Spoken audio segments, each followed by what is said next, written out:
রহিমপুর বনে অনেক পাখির বসবাস ছিল। ওই বনে মা বাবা মরা দুই বোনও বাস করত। আর দুই বোনের মধ্যে টুনি ছিল বড় বোন, আর মুন্নি ছিল ছোট। টুনি ছিল খুবই সহজ সরল, আর মুন্নি ছিল খুবই অহংকারী একটা পাখি। ওদের দু বোনের দুটি আম গাছ ছিল। একদিন সকালে মুন্নি ঘুম থেকে উঠে দেখে তার আম গাছে মুকুল এসেছে, আর টুনির আম গাছে কোনো মুকুল আসেনি। টুনি তখন আম গাছে জল দিচ্ছিল। এমন সময় মুন্নি বলতে থাকে, বাহ, কত সুন্দর দেখতে হয়েছে আমার আম গাছটা, একদম মুকুলে ভরে উঠেছে। আজ যে আমার কি খুশি লাগছে। আহ, কত সুন্দর সুবাস বেরিয়েছে চারদিকে। মুন্নির এমন কথা শুনে টুনি বলে, বোন, আমার মতো তোর আম গাছটাকে একটু যত্ন নে, নইলে যে তোর আম গাছের সব মুকুল ঝরে যাবে। আর গাছের গোড়ার আগাছাগুলো পরিষ্কার করে দে। আমার গাছে কি করব না করব সেটা আমার ব্যাপার, তোকে ওসব নিয়ে ভাবতে হবে না। আমার গাছ নিয়ে তোর না ভাবলেও চলবে, বুঝেছিস? একটু যদি যত্নবান হোস তাহলে তোর গাছের মুকুল এখনো আসলো না কেন? হ্যাঁ, এখনো মুকুল আসার অনেক সময় আছে রে বোন। তুই দেখে নিস, আমার গাছেও মুকুল আসবে তোর গাছের মতো। মুকুল আসার সময় থাকলেও তোর গাছে কখনোই মুকুল আসবে না। যত সব, সকাল সকাল তোর অলক্ষী আম গাছটা দেখে আমার দিনটাই খারাপ হয়ে গেল। দেখি এটা কিরকম কথা রে বোন? গাছ তো গাছই হয়, আর গাছ কখনো অলক্ষী হয় না। গাছ তো আমাদের বন্ধু হয়। তুই জানিস না, গাছ আমাদের সর্বস্ব দিয়ে সাহায্য করে। গাছ আমাদের ফল দেয়, ফুল দেয়, কাঠ দেয়, আমাদের বেঁচে থাকার জন্য অক্সিজেন দেয়। গাছ তো লক্ষ্মী হয় রে বোন। বেশি জ্ঞান দিতে আসবি না, বুঝেছিস? তোর জ্ঞান তোর কাছেই রাখ। আমার কাছে তুই যেমন অলক্ষী, তেমনি তোর গাছটাও অলক্ষী, বুঝেছিস?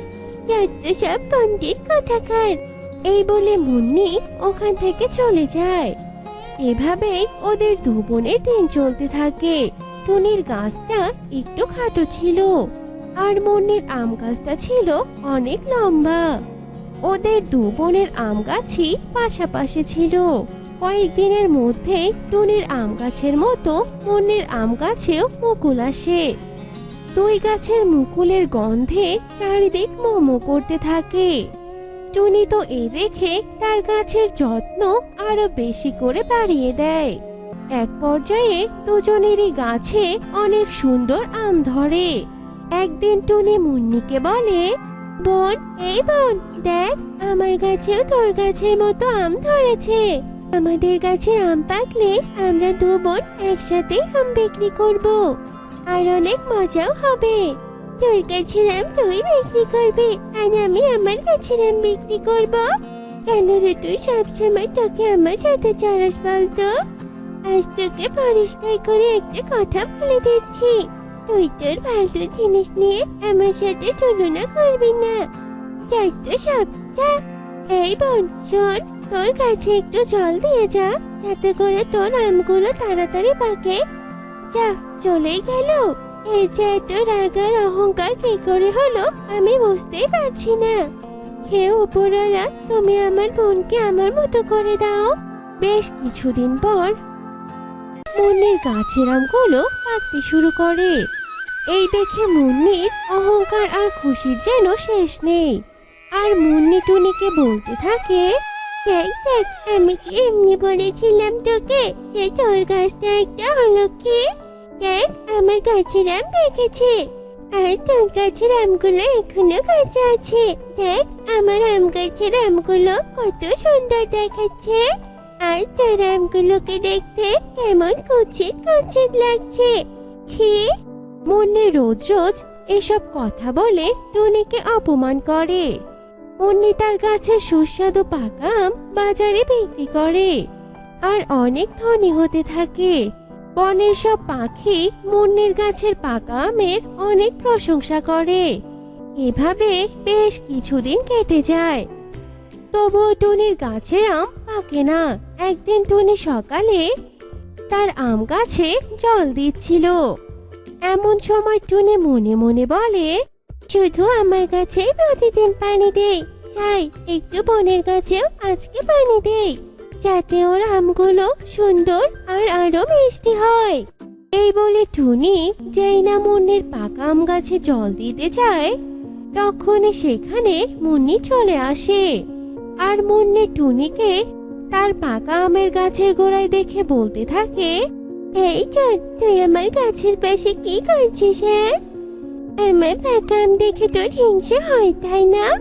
সেই জন্য তুই আমার গাছে ক্ষতি করতে এসেছিস, যাতে আমার গাছের পাকা আমগুলো তোর গাছের কাঁচা আমের মতো হয়ে যায় তাই না? কি ভেবেছিস তুই? আরে না না বোন, তুই ভুল ভাবছিস আমায়। আমি তো তোর গাছে পানি দিতে এসেছিলাম। আর পাকা আম কিভাবে কাঁচা হবে বলতো? শোন, আগে নিজের গাছের যত্ন নিয়ে কাঁচা আমকে পাকা কর, তারপর না হয় অন্যের গাছের যত্ন নিস। অলক্ষী কাঁচা আমালি, আর তুই তোর গাছের যত্ন নিয়েই বা কি করবি? তোর আম তো কোনোদিনও পাকবে না, যত সব। এভাবে মুন্নি টুনিকে অপমান করতে থাকে। মুন্নির পাশাপাশি বনের অন্য পাখিরাও টুনিকে অপমান করতে থাকে।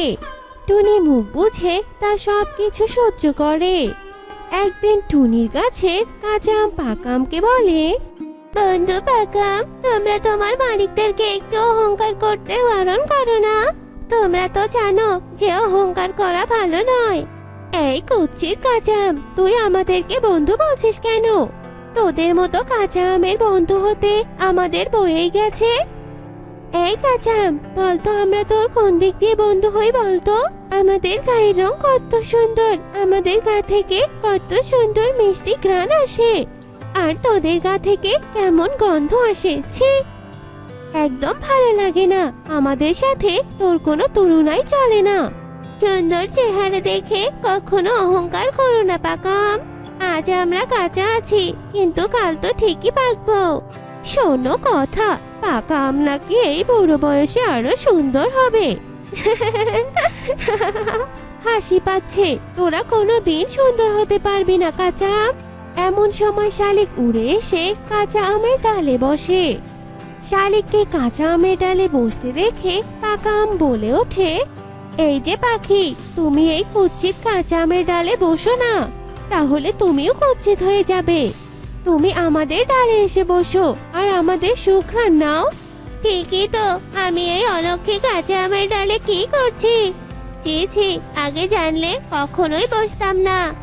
এই বলে শালিক কাঁচা আমের ডাল থেকে পাকা আমের ডালে গিয়ে বসে আর ওদের সাথে অনেক গল্প করতে থাকে। এভাবে বেশ কিছুদিন কেটে যায়। মুন্নি অনেক ধনী হয়ে যায় আর টুনি আগের মতোই গরিব থাকে। টুনিকে বনের সকলে তার কাঁচা আমের গাছটা কাটতে বলে, কিন্তু টুনি সেই গাছটা না কেটে ধৈর্য সহকারে তার গাছটিকে যত্ন করতে থাকে। একদিন কাঁচা আম একা একাই কান্না করতে করতে বলে, হে ঈশ্বর, আমাদের যদি না পাকাবে তবে কেন আমাদের পৃথিবীতে পাঠিয়েছো? আমাদের তুলে নাও ঈশ্বর, অপমান যে আমাদের আর সহ্য হচ্ছে না। আমরা কাঁচা, সেজন্য আমাদের মালকিনকেও বনের সবাই অপমান করে। এই বলে কাঁচা আমগুলো কান্না করতে থাকে। এমন সময় ওখানে একটা পরী আসে আর পরী ওদের কান্না করতে দেখে বলতে থাকে, কাঁচা আমেরা, তোমরা কান্না করছো কেন? কি হয়েছে তোমাদের, আমাকে বলো। আমি পরী, আমি তোমাদের সাহায্য করব, বলো কি হয়েছে। পরীর কথা শুনে কাঁচা আম পরীকে সব কথা খুলে বলে। আর সব শুনে পরী বলে, তোমরা কাঁচা আম জন্য তোমাদের মালিককে আর তোমাদেরকে সবাই অপমান করে তাই না? তবে আজ থেকে কেউ আর তোমাদের অপমান করবে না। আমি তোমাদের সব কটা আমকে সোনার আম করে দিব। এই বলে পরী জাদু করে সব কাঁচা আমকে সোনার আমে পরিণত করে দেয় আর পরে ওখান থেকে চলে যায়। টুনি সকালে তার আমের এই রূপ দেখে ভীষণ অবাক হয়ে যায় আর বলতে থাকে, একি, আমার আমগুলো এমন সোনার মতো জ্বলছে কেন? এই আমগুলো আমার সোনা হয়ে গেল না তো? হ্যাঁ মালকিন, আমরা সবাই সোনার হয়ে গেছি। পরে তোমার ধৈর্যের ফলস্বরূপ আমাদের সবাইকে সোনার আম বানিয়ে দিয়েছে। টুনি এসব কথা শুনে ভীষণ খুশি হয়ে যায়, আর টুনি তার সোনার আম বাজারে বিক্রি করে অনেক বড়লোক হয়ে যায়। আর মুন্নির গাছের পাকা আমগুলো বিক্রি করতে করতে এক পর্যায়ে শেষ হয়ে যায়। কিন্তু টুনির গাছের সোনার আম কখনোই শেষ হয় না। টুনি অনেক সুখে শান্তিতে বসবাস করতে থাকে। আর মুন্নি টুনির এমন পরিবর্তন দেখে নিজে নিজেই অনুতপ্ত হয়।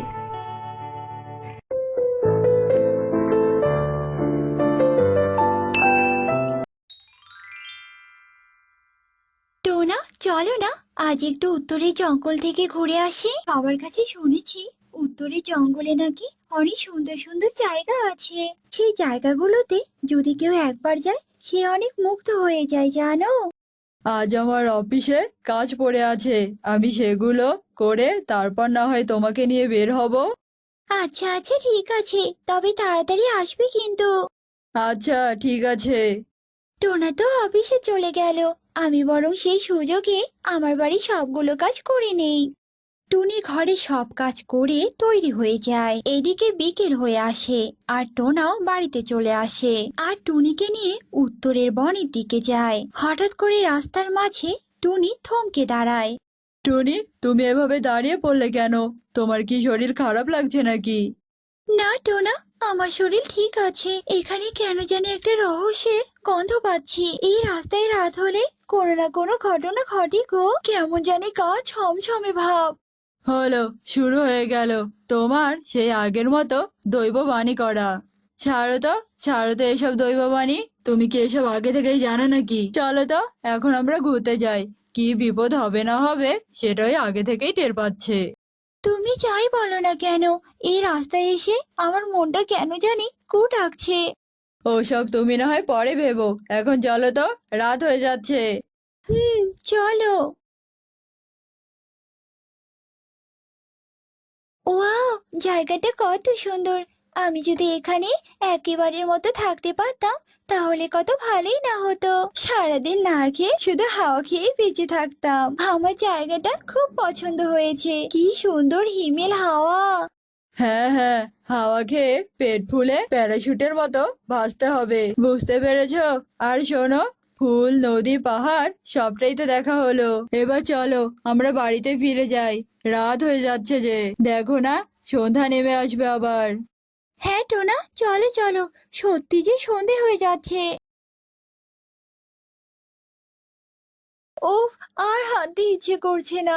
আমার মনে হচ্ছে আমি এখানেই ঘুমিয়ে পড়ি। এই কি, এখানে হঠাৎ করে 7টা রাস্তা কি করে হলো গো? যাওয়ার সময় তো এখানে একটা রাস্তাই ছিল।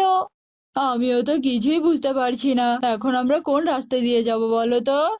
এখানে কোনো গন্ডগোল আছে, আর আন্দাজে আমাদের কোন রাস্তা দিয়ে যেতে হবে না গো। এখানে হয়তোবা সত্যি গন্ডগোল আছে। এখানে আমাদেরকে সাবধানে লুকিয়ে থাকতে হবে। আর সারা রাত এখানে কি কি ঘটে তা আমাদেরকে দেখতেই হবে। আমাদের এখন যাওয়া ঠিক হবে না। চলো টোনা, আমরা লুকিয়ে পড়ি। তারপর দুজনে মিলে একটা গাছের আড়ালে লুকিয়ে পড়ে। এদিকে হঠাৎ করে বাতাস বইতে থাকে, চারিদিক ভূমিকম্প হতে থাকে। আর তখনই 7টা রাস্তায় 7টা পাখির মাথা প্রকট হয়। ঠিক মধ্য বিন্দুতে একটা ভয়ঙ্কর ডাইনি বের হয়ে আসে। আমার আহারের সময় হয়ে এসেছে। এবার আমি 7 রাস্তার মাঝে দাঁড়িয়ে পোকা পাখিদের গিলে খাবো। তারপর আমি নিশ্চিন্তে একটা শান্তির ঘুম দেব। পাখির গন্ধ আমার নাকে ভেসে আছে মনে হয়। একটু দৃষ্টিটা দূরে দিয়ে দেখি তো। আরে বাহ, ওই তো একটা কবুতর এই দিকেই আছে। তাহলে একে এবার আমার শিকার করা যাক। এখন আমি এত রাতে এ রাস্তা দিয়ে যে কি করে যাই বুঝতেই পারছি না, কিন্তু না গিয়েও তো আমার কোনো উপায় নেই। দেখি হাঁটতে হাঁটতে কত দূরই বা যাওয়া যায়। আরে আরে, এখানে তো দেখছি 7 রাস্তা, কিন্তু এই 7 রাস্তা তো আগে ছিল না। তাহলে কি আমি অন্ধকারে ভুল রাস্তা চলে এলাম নাকি? এখন যে আমি কি করি? না, একটা পথ ধরে যেতে থাকি, দেখি সৃষ্টিকর্তা আজ আমায় কত দূর নিয়ে যায়। বান্টি কবুতর ডাইনির পাতা 7 রাস্তায় পা দিয়ে ফেলে। 7 রাস্তার একটা রাস্তা দিয়ে হাঁটতে থাকে। ঠিক তখনই 7 রাস্তার ডাইনি বান্টির সামনে এসে হাজির হয়। ডাইনি, ওরে বাবা রে বান্টি, এ তুই কোথায় এসে পড়লি রে? পালা পালা এখান থেকে। আরে আরে, তুই কি বলছিস? আমি তো তোকে খাবো, তার জন্য তো তোকে ছলনা করে এখানে এনেছি রে। এই কথা বলে ডাইনি বান্টিকে ধরে ফেলে, আর বান্টি চিৎকার করতে থাকে। আর এইদিকে টোনা আর টুনি এসব কাণ্ড দেখে অবাক হয়ে যায়। আমাকে এখনই ওই ডাইনির কাছে যেতে হবে আর পাখিটাকে বাঁচাতে হবে। না টনি, তুমি ওখানে যেও না। তুমি যদি ডাইনির সামনে যাও তাহলে ডাইনিও তোমাকে খেয়ে নিবে। তার থেকে তুমি বুদ্ধি বের করো যে কিভাবে এই ডাইনিকে বিনাশ করা যায়। তুমি ঠিক বলেছ টোনা, আমি আজ রাতটুকু অপেক্ষা করব। কালকে এর বিনাশের উপায় আমি বের করব। এসব কথা বলে টুনি অসহায় হয়ে বান্টিকে ডাইনির পেটে যেতে দেখে, কিন্তু টুনি কিছুই করতে পারে না। এদিকে ডাইনি পাখি খেয়ে আনন্দে লাফাতে থাকে, সারা রাত ধরে অন্য পাখিদের খুঁজতে থাকে। আর এদিকে দেখতে দেখতে ভোর হয়ে আসে। ভোরের আলো ফোটার সাথে সাথে 7 রাস্তা থেকে আবারও এক রাস্তা হয়ে যায়, আর সাথে সাথে ডাইনিও অদৃশ্য হয়ে যায়। টোনা, তুমি কিছু বুঝতে পারলে? ওই 7 রাস্তার ডাইনির শক্তি দিনের বেলাতেই শেষ হয়ে যায়। চলে টোনা, এবার আমরা ভৈরবী মায়ের কাছে যাই আর ওনার কাছে পরামর্শ করে দেখি কিভাবে ওই ডাইনিকে বিনাশ করা যায়। এরপর টোনা আর টুনি মিলে ভৈরবী মায়ের কাছে যায় আর ভৈরবী মাকে সব কথা খুলে বলে। ওই ডাইনি হলো নিশাচর ডাইনি, আর ডাইনিগুলোকে সহজে বিনাশ করা যায় না। এরা মূলত অনেক শক্তিশালী হয়ে থাকে। তাহলে কি ওই 7 মাথার রাস্তার ডাইনি এভাবেই ধ্বংসলীলা চালাতে থাকবে আর আমরা তার শিকার হব? না, ওই ডাইনিকে বিনাশ করার একটা উপায় আছে, আর তা হলো আজ থেকে 3 দিন পর আকাশে অনেক বড় চাঁদ উঠবে। ওই চাঁদের আলোয় ওই ডাইনির নাম করে তুই যদি নিজের শরীরে 3 ফোঁটা রক্ত তুই যদি ওই 7 মাথার রাস্তায় দিস, তবে ওই ডাইনি বিনাশ হয়ে যাবে, আর সব পাখিরাও ডাইনির হাত থেকে মুক্তি পাবে।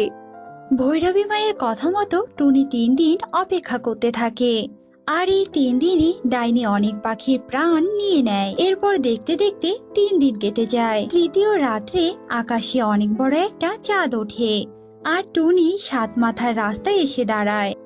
এই চন্দ্র, আমি ডাইনিকে ধ্বংস করার জন্য আমার রক্ত দান করছি। তুমি ওই ডাইনিকে ধ্বংস করে দাও আর বনের সব পাখিকে রক্ষা করো। মূর্খ পাখি কোথাকার, তোর এত বড় সাহস! তুই কিনা আমাকে ধ্বংস করতে এসেছিস? তোর তো সাহস কম নয়। এবার তো তোকে আমি খেয়ে উচিত শিক্ষা দেবই দেব। তুই আমাকে কখনো খেতে পারবি না।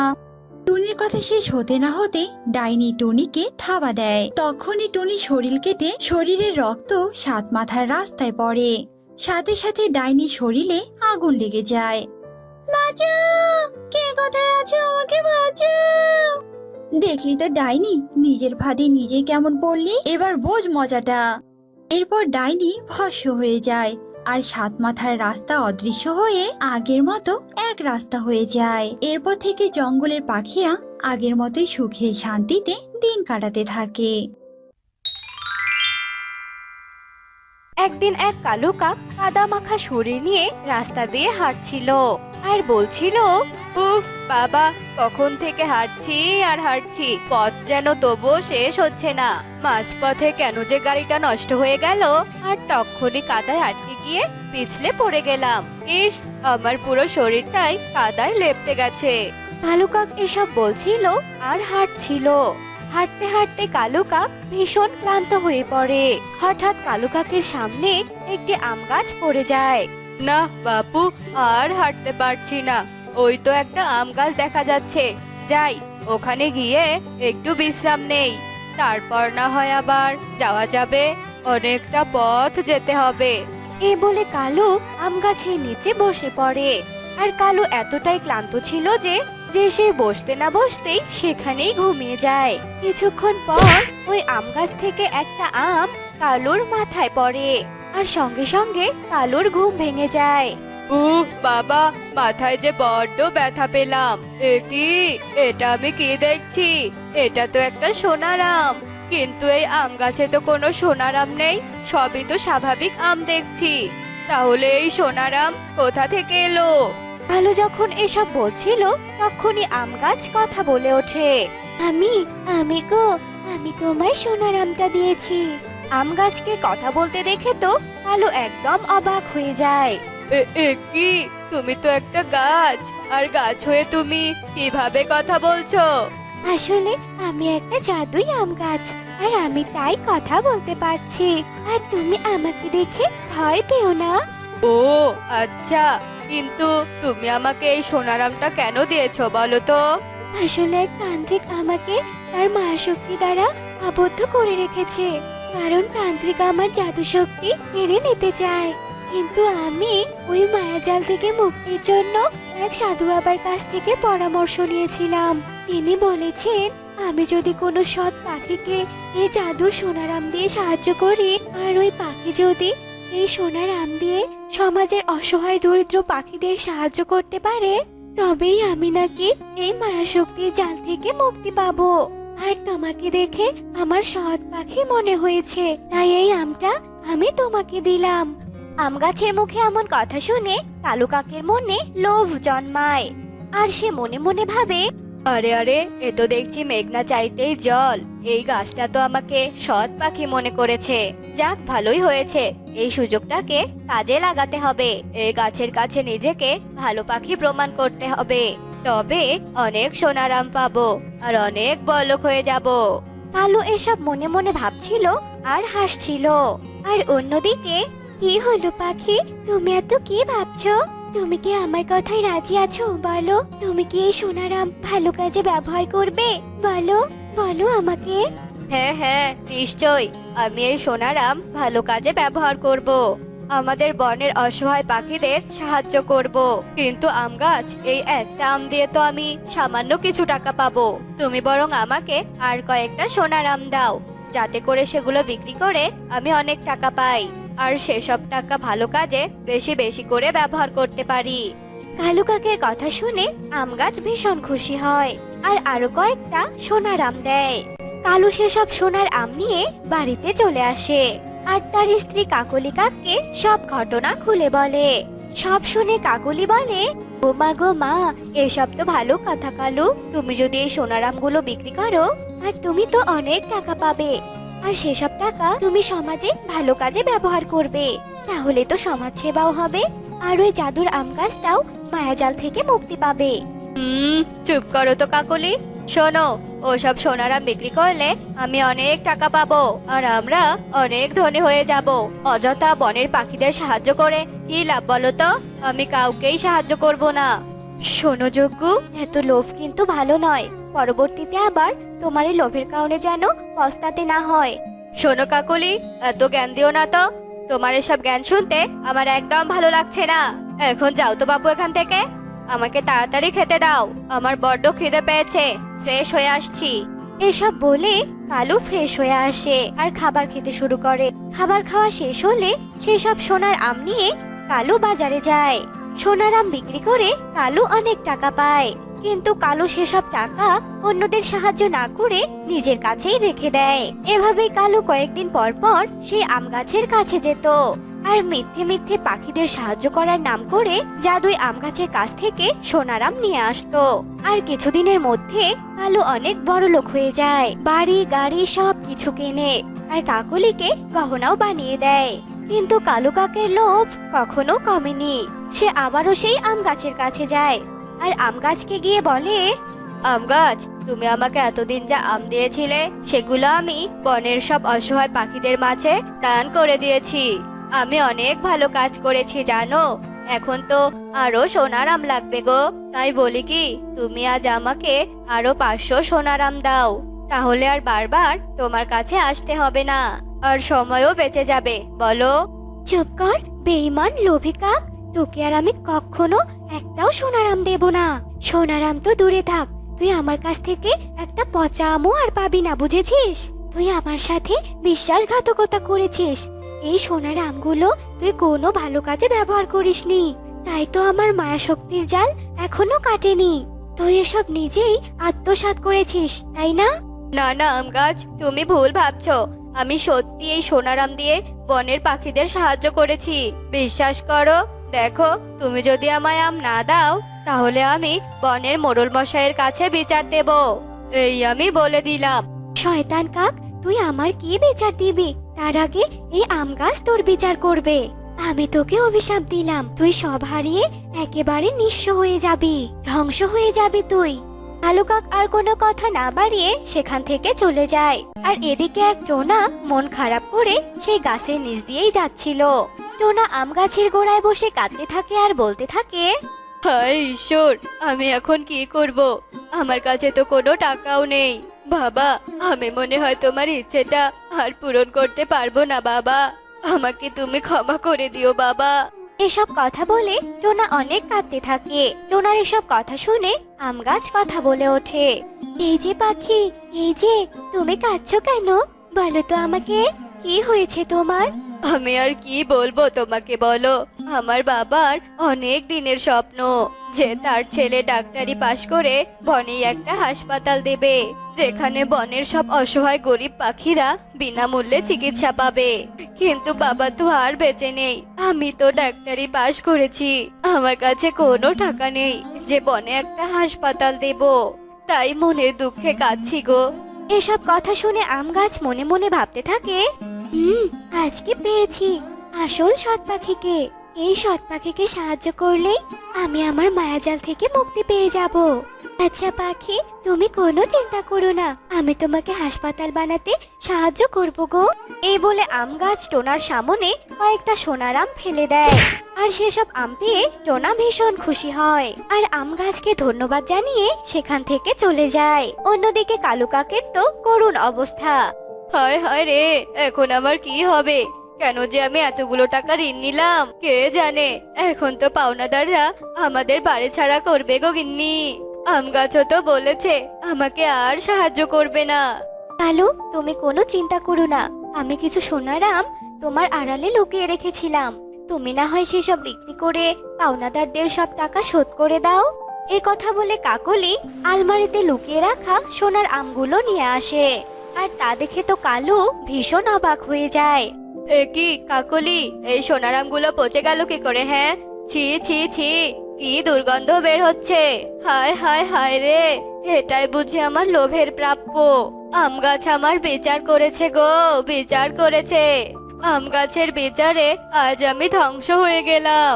কালু আর কাকলি যখন এসব কথা বলছিল, ঠিক তখনই সেখানে পাওনাদাররা আসে আর তাদের টাকা না পেয়ে কালু আর কাকলিকে মেরে সেখান থেকে তাড়িয়ে দেয়। আর অন্যদিকে টোনা আম গাছের সোনার আম বিক্রি করে বড় একটা হাসপাতাল দেয়। আর সেই হাসপাতালে টোনা গরিব অসহায় পাখিদের বিনা টাকায় চিকিৎসা করে। টোনার এমন সৎ কাজের ফলে জাদুই আম গাছ শয়তানি তান্ত্রিকের মায়াজাল থেকে মুক্তি পেয়ে যায় আর আম গাছ ভীষণ খুশি হয়ে যায়। তো বন্ধুরা, আমাদের আজকের গল্পটি তোমাদের কাছে কেমন লেগেছে তা কমেন্টে জানাতে ভুলো না কিন্তু।